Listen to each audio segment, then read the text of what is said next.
just before there's questions, two things. One, I want to congratulate Andy Geshin. I mean, obviously, 1,000 games is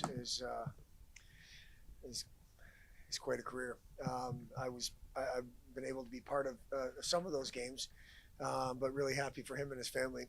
The other one is with the passing of Mike Norton. Mike Norton was the guy that recruited me to Miami back in the late 80s. And obviously, Norty, on behalf of all of us, we're thinking about your family, and rest in peace, brother. Well, Coach, thinking about you too is clearly a meaningful person for you in your career here at Miami. And so my condolences to you as well. Thank you. Turning our attention to the game, as the game wore on, we talked earlier in the week about engagement right from the start. How would you grade that engagement as the game wore on? I thought our engagement was really good. I thought our puck play was poor and got better as the game went on. But I thought we were engaged and ready to battle. I thought the bench was engaged. I'm grading our engagement mentally and physically up there. Our execution early, not very good. Got better as the game went on. And as the game went on, noticed that it definitely got better. Seemed the intensity increased. You're able to create scoring opportunities that weren't there earlier on in the game. How were things able to open up a little bit for you? Well, they weren't there, Drew, because we were so poor with the puck. We didn't get the puck to the areas of the ice that we need to get the pucks to. I think we were trying to be a little too cute. We need to simplify. That's all. That was the difference to us. Is we knew we were going to play a really good team, a deep team, a veteran team, a confident team, and we have to put pucks into certain areas of the ice to give ourselves a chance. And I thought, at points of the second period we did that. A lot of the third we did that.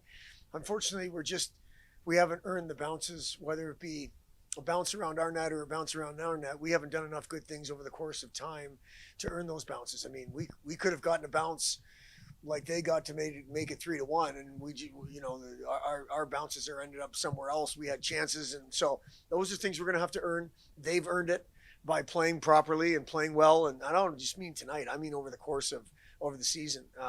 That's something that our guys played hard tonight, and I wish, I wish we could hand them a win so they could feel satisfied with the way they played, because they were engaged. And we asked them to be, but that was what the difference was. We put pucks to areas as the game went on that allowed us to get to some offense. Who are maybe some of the guys, or what is being said on your bench where you're able to kind of keep the vibe up? You guys had a lot of chances, and then you give up that second goal. Western, really, that was kind of their first chance of the period. How are you able to keep up that pressure to eventually score? Well, it's those players, the guys. I mean, up front is where kind of I spend most of my time, and the back end is always done a nice job with that. They're all engaged. Up front, we just have some guys that are a little more quiet. Not that they're not engaged, but the two guys that come to, Ryan Sullivan comes to mind. I mean, he's a guy that's constantly talking. He's constantly trying to pick people up. I thought having Albin on the bench tonight was a good thing. I thought I thought he played well. Got thrown right in the fire against a top level team, but he was engaged in talking. And what that does is makes everybody talk, gets everybody engaged, has the conversations we're looking for, and that's the engagement. At 2-0, they were like, no, we're fine. Everything's fine, and I really felt we were. So that's what it is. I just think it's guys feeding off each other, but a couple of those older guys come to mind. I was inserting Albin and his physical activity that we clearly saw. How has that helped throughout your lineup? Well, before the season, you piece together your lineup and what it looks like on paper, and when you took him out, that really left a hole there. And that's not a shot against anybody. This league is depth. Yes, the top end people in this league are really, really good, but this league is depth. What makes teams in this league elite is their depth. And we knew Albin was somebody that was going to help us with that. When you take somebody out like that, and this is no disrespect to anybody that we replaced him with, but we brought him here to be a fifth-year graduate presence. And I think you saw pieces of that tonight. But that's what it is. That's what he brings to us. He brings to us exactly what we recruited him to bring to us. Unfortunately, we've had to wait till the middle of January to see it. Seemed like Rehards was a guy that, either he was seeing more of the ice or the puck when he was on the ice was just finding him a lot more. What do you think enabled him to just be so, stick his nose in there? I just think a little more urgency with him. It's not about intensity. He tries hard. He's a good player. Just a little more urgent. Just a little more on his toes. Just a little more knees bent. I think he's got a chance to be a really good player. Really good player.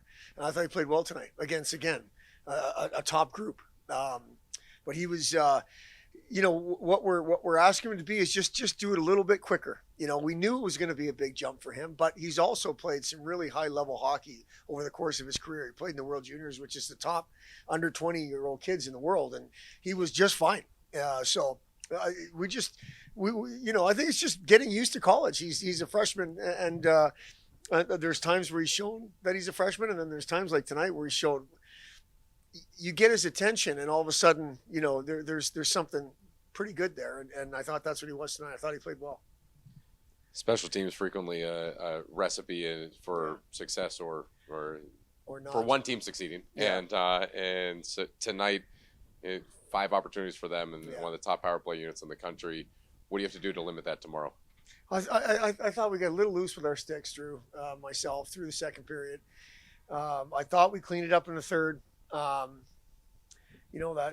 penalty came off of the puck that we thought should have been blown down. I know that they don't like to blow down pucks, and then we turned over a puck, and then we had to hold somebody. And again, they earned that bounce, but it was I think a pretty fortunate bounce for it to hit our goaltender or whatever it hit in front and then go right to their stick.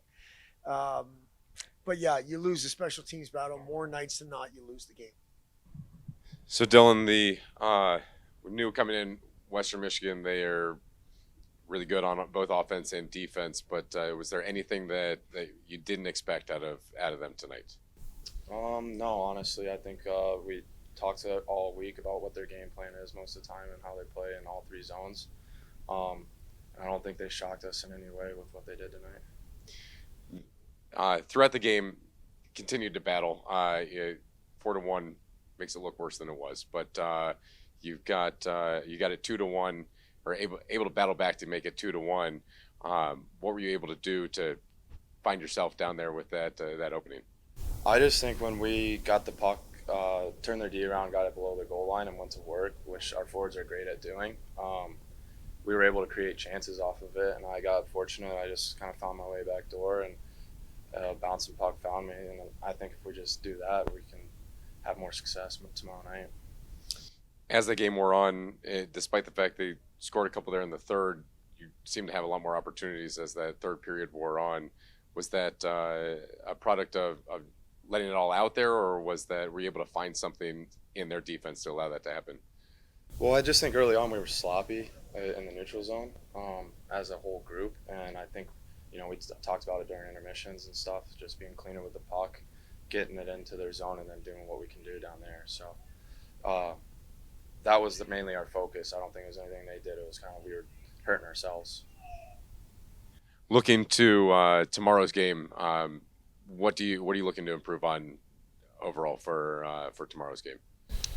Better start for one. I think we've been good in the first as of late, and then I think our neutral zone can be better at each blue line and getting pucks. Like I said, just not turning pucks over the way that we were. So.